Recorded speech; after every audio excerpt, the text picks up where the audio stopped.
silence, please. यहाँ पे संगठन के कार्य से आप राजस्थान बना रहे हैं।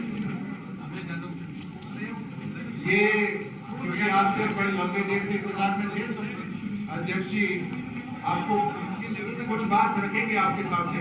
ये प्रेस कॉन्फ्रेंस नहीं है, ये राष्ट्रीय अध्यक्ष जी का वक्तव्य है, इसमें कोई प्रश्न नहीं लिया गया। धन्यवाद। मैं सुबह से यहाँ पार्टी की बैठक में शिरकत करने के लिए आया, तो मुझे शाम को बताया गया कि मीडिया वाले बड़े बेसब्री से इंतज़ार कर रहे हैं। मेरा कोई रूटीन कार्यक्रम मीडिया से मिलने का नहीं था, लेकिन आप लोगों की आतुरता देख करके मैंने कहा एक बाइट ज़रूर दे दूंगा।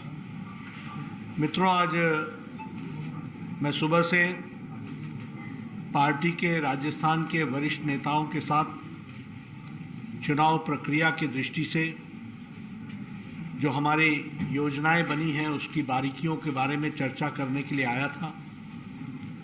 शुरू में जो नहीं सहेगा राजस्थान और उसके साथ साथ 1 तारीख को किए जाने वाला घेराव, उसके बारे में मैंने जानकारियां हासिल की और ये कार्यक्रम सफल कार्यक्रम सही मायने में राजस्थान की जनता गहलोत सरकार को 1 मिनट भी बर्दाश्त करने के लिए तैयार नहीं है।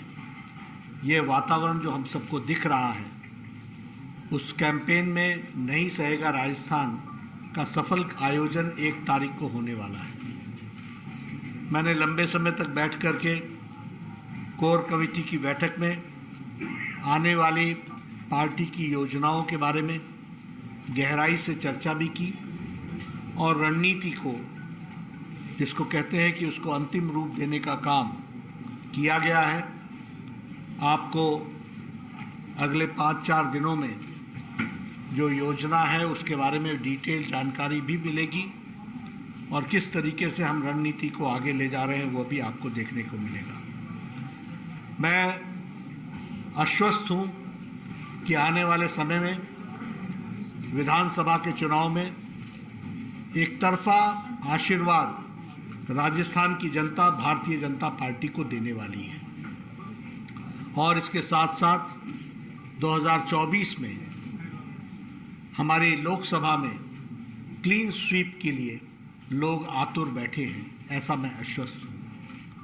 जिस तरीके का मैं वातावरण देख रहा हूँ, आदरणीय प्रधानमंत्री जी की नीतियों के कारण जो साधारण व्यक्ति का सशक्तिकरण हुआ है, गांव, गरीब, वंचित, पीड़ित, शोषित, दलित, हमारा युवा भाई, हमारा किसान भाई, हमारी माताएं बहनें, इनका जो सशक्तिकरण हुआ है उसको भली भांति राजस्थान की जनता ने समझा भी है और जाना भी है और इसलिए वो एक तरीके से आश्वस्त है कि भारतीय जनता पार्टी को वो अपने समय में पूरा आशीर्वाद दे करके भारतीय जनता पार्टी को सफल बनाएंगे। जहाँ तक गहलोत सरकार का सवाल है, मैंने पहले कहा था, ये गहलोत नहीं, ये गृह लूट सरकार है।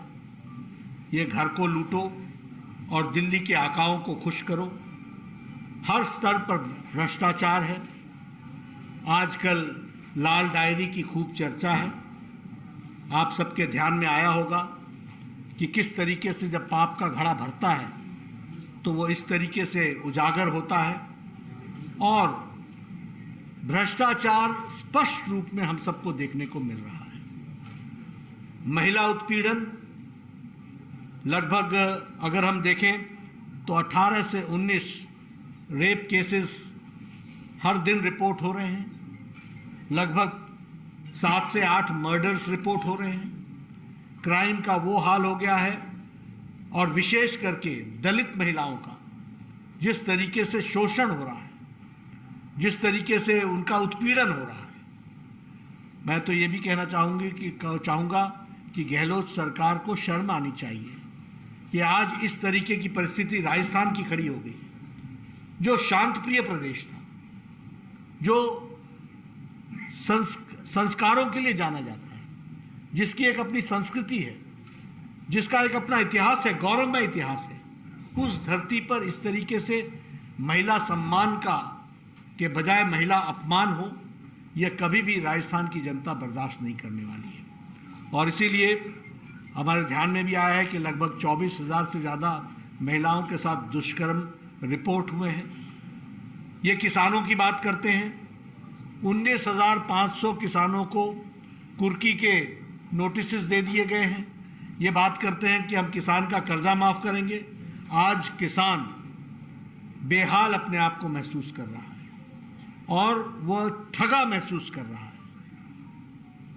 जो जिन बातों की चर्चा करते हैं, हम सबके ध्यान में आया है कि विकास का नाम पर जो केंद्र सरकार ने दिया वह भी ठीक ढंग से नहीं लगाया गया है, और जिस तरीके की लूट यहाँ पर मची हुई है, जिस तरीके से हर कोई लूटने पर लगा हुआ है, ये भ्रष्टाचार अब राजस्थान सहने वाला नहीं है। और आने वाले चुनाव में भारतीय जनता पार्टी को भरपूर मत देगा। जहाँ तक दलितों का सवाल है, लगभग 8,000 से ज़्यादा केसेस एक साल, 8,000 केसेस इन 1 ईयर 2022 में रिपोर्ट हुए हैं। ये दलितों की स्थिति है। युवा का जो स्थिति है वो हम सबको मालूम है। जो ये रीट के भर्ती में हम सबके ध्यान में आया, जिस तरीके से पेपर लीक हुआ, ये सब बताता है कि युवाओं के साथ भी बहुत ही जिसे कहा जाए कि घोर अन्याय हुआ है। वो ठगा महसूस कर रहा है और आतुर है कि कब वो गहलोत सरकार को उखाड़ फेंके और भारतीय जनता पार्टी की सरकार बनाए। इन योजनाओं को लेकर के हम आगे बढ़ने वाले हैं, आगे हमें सफलता मिलेगी, ये मैं आपसे कहना चाहता हूँ। बहुत बहुत धन्यवाद। You see, our teams are always made keeping the time in view. We are going for 2024 elections and we have decided that in Lok Sabha election हम जहाँ जीत हासिल करेंगे उसके लिए हमको टीम को भी रीडू करने की आवश्यकता थी।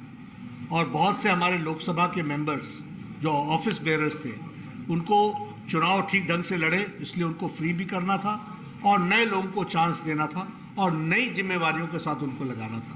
Always there is a rational and we are flexible.